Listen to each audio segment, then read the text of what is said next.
Keith Andrews is going to be officially unveiled as the new Brentford manager on Monday, and while some are saying it's a bad appointment, I'm going to keep an open mind. Of course, it's raised eyebrows because he hasn't got any previous frontline managerial experience. He was assistant manager at MK Dons several years ago under Carl Robinson. He's worked for the Republic of Ireland national team setup and for Chris Wilder at Sheffield United in the second half of their Premier League relegation season. For the past season, he's been doing a great job by all accounts as the set-piece coach at Brentford, and if you just look at the numbers of the goals that they've scored from free kicks and that they've conceded, actually it's been quite a low number. A lot of that is being attributed to him. Thomas Frank has actually singled him out and said that the work that he did was absolutely brilliant. However, a lot of people are saying, well, how does that qualify you to be a Premier League manager? And at most clubs, that's a good point. But I think at Brentford, it actually could work because of the way the club is structured. Keith Andrews is clearly very good with tactics. I was watching some YouTube archival stuff of him last night, actually, when he was punditing on all things Irish football, the Republic of Ireland team, and I thought he was brilliant. I really did. He speaks very concisely. He's obviously got a very good tactical mind, and he's not afraid to give his opinion. And unfortunately, that has rubbed up some people the wrong way. For example, Martin O'Neill was furious with some of the comments that Keith Andrews had directed towards his time in charge of the Republic of Ireland.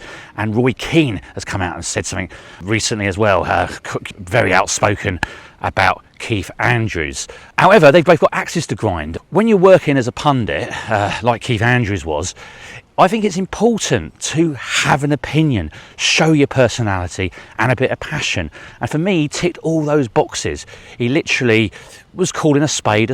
And I really hope he continues to do that, because I think in the football industry, a lot of managers and players, they sort of become a bit monotone, very dull, very guarded, very boring. I actually like someone who comes in, has clear ideas, has principles, and is happy to stick to their guns. And sometimes people are going to get upset by those opinions. I actually think there's too many people in football that have got a thin skin.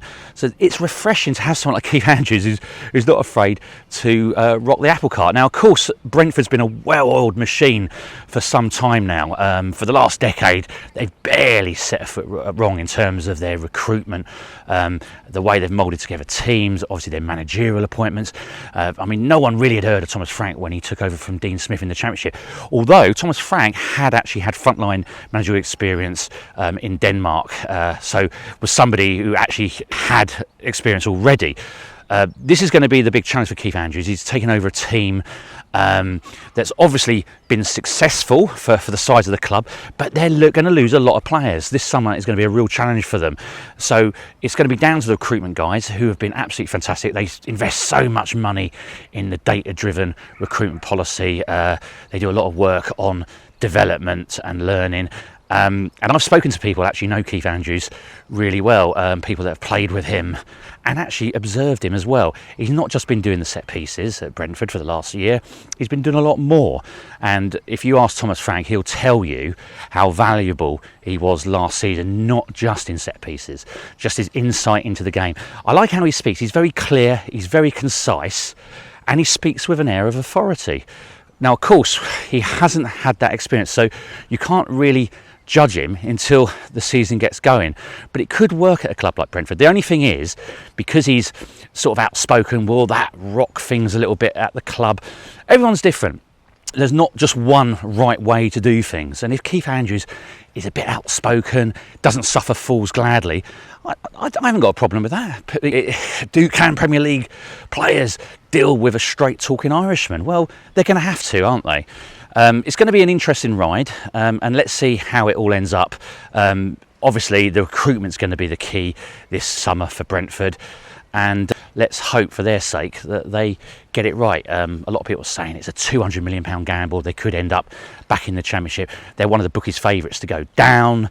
But yeah, as I say, let's see. I'm keeping an open mind, and I just hope Keith Andrews continues to be him. I hope he doesn't compromise that.